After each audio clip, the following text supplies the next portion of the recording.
I thought you were my lover, but you left me for another, thought I knew you. It went top 10 in August 1986. So written in your letters, don't you make me feel any better, 'cause it's not true. I played it at Heaven. I knew it was just going to tear the place up, and it did. And then I played it at the Mud Club, and it, likewise, same thing happened there. When I first started going clubbing, all the best clubs were gay, you know, and we would go down there and not pretend to be gay, but certainly pretend not to be shocked at everyone else in there, just to go and hear the best music.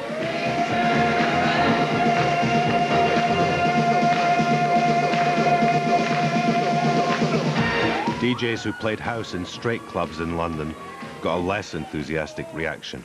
Well, somebody else came up to me when I was partying in London with this kind of, you know, those kind of cloth rare groove caps they used to wear, and the steel toe cap Doc Martens and white socks and 501s and ME1 flying jacket. A look later developed by Bros, if I remember correctly. They said, well, I'll get this Puffs music off. Then I started getting these notes passed to me saying, why are you playing this Chicago homo music? I had a few kind of like things thrown at me, and I was called gay a lot as well. Most of the clubbers were into rare groove and hip hop, and you know, everyone was cool and down and that kind of stuff. I think a lot of the hip hop kids thought the music was quite faggy. You know, they didn't get it, and in fact, most people didn't get it. No one's used to it. No one was used to that sort of tempo and energy. So you know, it took a while, but up north, everyone was into it. Everyone were into it long before we were, as far as like, you know, going out and dancing to it and stuff. Since the late 70s, soul fans in the north of England had held the torch for up-tempo dance music. Please forgive me, come back, and then we could fall in love over and over and over and over again. Oh, tell me, what can I do? What can I say? Say you love me. Bum bum bum bum bum bum bum, I'm on my way, you know, and shit like that. You know, we grew up in a real northern soul sort of thing. What can I do? What can I say? Don't let it end. When house arrived in the 80s, it fitted into the northern soul all-night dance culture. I think there was a lot of similarities. It was like, you know, very soulful, four-to-the-floor fast music. When the Hacienda started playing records from Detroit and Chicago, it wasn't that different maybe to what DJs had done a generation before. I mean, when we first started the Friday night at the house, we got quite a lot of the old northern boys coming down. When I was playing like Adonis, No Way Back, I mean, I could see lots of people doing northern soul dances.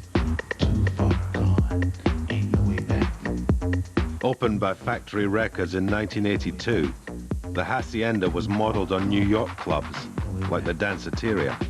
It was empty for the first 5 years, completely empty. And then at the beginning of '86, it began to do some business. Friday nights were quite cool, not massive business. And that was where I always used to say Pickering and Park used to play house music in '86. In fact, it was Pickering Park and John Da Silva, who I never give enough credit because his name doesn't begin with P. I think Manchester was the epicentre of the whole house scene as such. I mean, there was things happening in London, but I mean, I moved to Manchester, apart from the fact that I was around here, it was mainly really just simply for the Hacienda. And you know, if you wanted to be a house DJ, it was the place to come. But when you went in the Assy, you heard stuff that nobody else got for fucking months.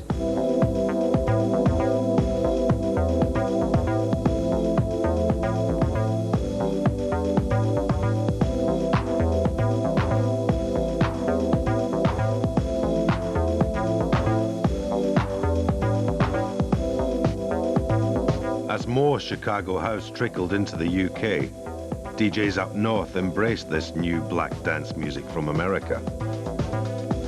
You just had to clear out all the nonsense and make space for this exciting new stuff. DJs in Manchester weren't just listening to house, they were making it.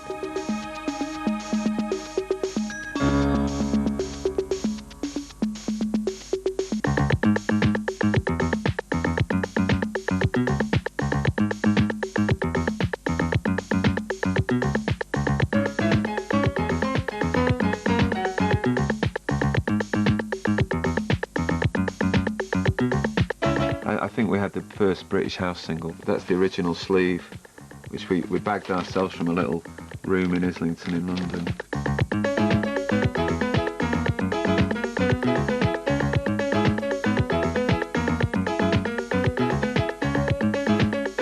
I remember that we didn't have any tape or anything to put it onto. We actually recorded it onto cassette and pressed it off the cassette. And it sounds fantastic, you know, it sounds really good. It's a lesson for us all who spend thousands of pounds in recording studios. House music had crossed the Atlantic. In 1986, its Chicago Godfathers came on tour. There was Frankie Knuckles, Marshall Jefferson, Fingers Inc. with Larry Heard, a genius, absolute genius, and Adonis. Everybody was wearing ties and shirts, and you know they were nice and neat, and the DJs, you know, they were back announcing every track, and it was great. But of course they got to Manchester, and there was queues, you know, the Hacienda, queues around the block, packed, and everyone just going mad. Everyone knew the records, treated them like superstars. When I came back on another tour the next year, everybody's wearing these damn smiley T-shirts and go, ah! Yeah. So it's a big change. Just in 1 year, you know, 1 year we come there, it's nice straight country, and the next year we come back, it's the summer of love. Yeah. It's a great feeling, you know, that some people from Chicago had arrived in Manchester, and between us, we had a great scene. They understood the music, and it was kind of like a common bond where people could come together. And just that feeling was more of an inspiration, you know, like, you know, people really need something. They really want to come together, you know, and walk hand in hand, you know. Joe Smooth's experience on the DJ International tour inspired what was to become a house anthem. One day we will be free from fighting violence, people crying in the street. When Joe Smooth hit the stage, it was, I can remember Joe's face as though it was yesterday. He came on, I'm trying to remember the venue, we're up north, Huddersfield or something, and there had to be 3,000 people in front of him, and he walked on, and it was like, boo, boo, boo, and there's Joe Smooth in Promised Land, and he sang into the chorus, and everyone knew the words. And here's someone who had just come out of Chicago. He couldn't get arrested with his record. It wasn't on any playlist, maybe 2 playlists out of 1,400 in the States, and here he is, and he's a household name, and girls are throwing themselves on stage. The song itself is like taking the basic element from the Martin Luther King speech and just expounding upon it on a musical level.